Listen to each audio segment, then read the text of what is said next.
ඔයාද මේ වීඩියෝ එක ක්ලික් කරේ ඔයා ඉන්නේ ලොකු හුදකලාවක නිසා නේද? වටේටම ප්‍රශ්න එකක් ඉවර වෙද්දී තව එකක්. හරියට ඔයාගේ හුස්ම හිර කරන්න හදනවා වගේ ඇති. ඔයාට හිතෙනවා ඇති ඇයි දෙයියනේ මට විතරක් මෙහෙම වෙන්නේ කියලා. ඔයා දන්නවද මනෝවිද්‍යාවේදී කියනවා මිනිස්සු වැඩියෙන්ම වැටෙන්නේ ප්‍රශ්නය නිසා නෙවෙයි මේක මට විතරක් වෙන දෙයක් කියලා හිතලා ඒ තනිකම නිසා කියලා. අද මම මේ වීඩියෝ එකෙන් ඔයාගේ හුදකලාව මකලා ප්‍රශ්න සාගරයෙන් පීනලා ගොඩට එන්න රහස කියලා දෙනවා. වීඩියෝ එක ඉවර වෙනකම්ම මාත් එක්ක ඉන්න. මොකද අන්තිම තප්පරය වෙද්දී ඔයාගේ හිතේ තියෙන බය වෙනුවට මම ඔයාට ලොකු ශක්තියක් අරන් දෙනවා කියලා පොරොන්දු වෙනවා. මම ඔයාට පුංචි උදාහරණයක් කියන්න. අපි හිතමු උණු වතුර පිරිච්ච භාජනයක් ගැන. ඒ උණු වතුර තමයි අපේ ජීවිතේට එන ප්‍රශ්න. අපි ඒකට අලගෙඩියක් දැම්මොත් මොනවා වෙයිද? එළියෙන් හයියට තිබිච්ච අලගෙඩිය උණු වතුරට වැටුණාට පස්සේ ඒක හයිය ගතිය නැති වෙනවා.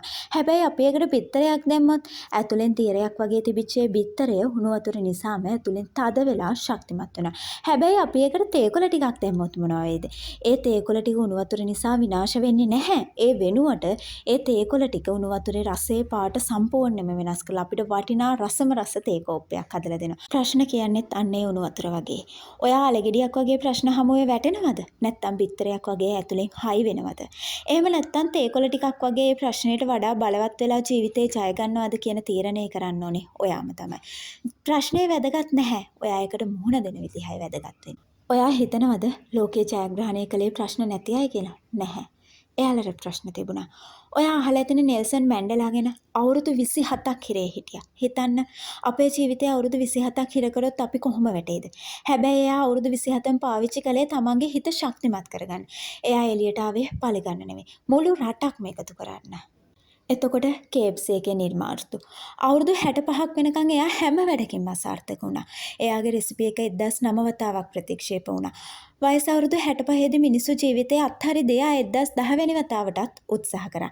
මේ මිනිස්සුන්ට ප්‍රශ්න ආවා. හැබැයි ඒ අය ඒ ප්‍රශ්න දිහා බැලුවේ මට වෙච්ච කරදරයක් විදිහට නෙවෙයි මාව හදන පාඩමක් විදිහටයි. මනෝවිද්‍යාවේදී මේකට කියන්නේ රෙසිලියන්ස් කියලා. එහෙම නැත්නම් වරොත්තු දීමේ හැකියාව කියලා. ප්‍රශ්නයක් ආවහම ඔයා ඒ ප්‍රශ්නේ දිහා බලන විදිය වෙනස් කරන්න. ප්‍රශ්නේ කියන්නේ බරක් නෙවෙයි. ඒක ඔයාව දියුණු කරන්න ලැබුණු අවස්ථාවක්. ඔයාට ලොකු දුකක් දැනෙන වෙලාවට එක පාරටම මේක විසඳන්නේ කොහොමද කියලා හිතන්න එපා. ඒ වෙලාවට කරන්න ඕනේ හුස්ම ගන්න එක විතරයි. ඊළඟ පැය ගැන හිතන්න. ඊළඟ විනාඩිය ගැන හිතන්න. මේකත් ඉක්මනින් ඉවර වෙලා යයි. මතක තියාගන්න. ගහක් වුණත් හැදෙන්නේ හුලං වලටයි වැස්සටයි මුහුණ දුන්නොත් විතරයි. ඔයාගේ ප්‍රශ්න තමයි ඔයාව හෙට ලෝකයේ දිනන ශක්තිමත් මිනිස්සයා කරන්නේ කියලා. හිතන්න ඔයාගේ අතේ පොත් ගොඩක් තියෙනවා කියලා. ඒව අතේ තියාගෙන ඉන්නකම් ඔයාට මහන්සි. හැබැයි ඒ ටික මේසයක් උඩින් තිබ්බොත් ඔයාට සැහැල්ලුවක් දැනෙනව නේද? අන්න ඒ වගේ තමයි ඔයාගේ හිතේ තියෙන ප්‍රශ්න කොලයක ලියන්න. මනෝවිද්‍යාත්මක ඔයා ලියනකොට ඒ ප්‍රශ්න ඔයාගේ ඔළුවෙන් එළියට එනවා. එතකොට ඒකේ බර අඩු වෙනවා. වැස්ස වෙලාවට ඔයාට වැස්ස නතර කරන්න පුළුවන්ද? බැහැ නේද? හැබැයි කුඩයක් කියලා ගන්න පුළුවන් නේද? අන්න ඒ වගේ තමයි ඔයාට වෙනස් කරන්න බැරි දේවල්.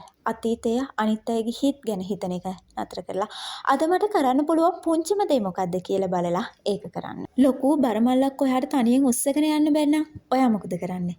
තවත් කෙනෙක්ගෙන් උදව් ඉල්ලනව නේද? ජීවිතේ ප්‍රශ්නත් අන්න ඒ වගේ. විශ්වාසවන්ත යාළුවෙක්ට එක් කියන්න. උදව් ඉල්ලන එක දුර්වලකමක් නෙවෙයි. ඒක ඔයාට ආයෙත් නැගිටින්න තියෙන ලොකුම ශක්තියක්. ශරීරය අවදි කරන්න. හිත වැටෙන වෙලාවට මුල්ලකට වෙලා ඉන්න එපා. ඇවිදින්න යන්න නැත්තම් වතුර වීදුරුවක් බොන්න. ඔයාගේ ශරීරයේ ක්‍රියාශීලී වෙද්දි තමයි මොලෙන් හිත සනසන රසායනික ද්‍රව්‍ය පිට කරනවා. ඒක හරියට බැටරියක් බහින යන ෆෝන් එකක් charge කරනවා වගේ වැඩක්. ඉතින් අද ඔයා ඉන්නේ මොන වගේ ප්‍රශ්නයක වුණත් මතක තියාගන්න ඔයා තනි වෙලා නැහැ. මම ඉන්න ඔයාගේ හිතට හයියක් වෙන්න. මේ වීඩියෝ එක අහන ඔයාට මම කියන්නේ ඔයාට මේ ප්‍රශ්නය දිනන්න පුළුවන්. ඔයා අදට වඩා ශක්තිමත් වෙලා හෙට නැගිටිනවා කියලා මම විශ්වාස කරනවා. ඔයාලා හැමෝම පරිස්සමෙන් ඉන්න.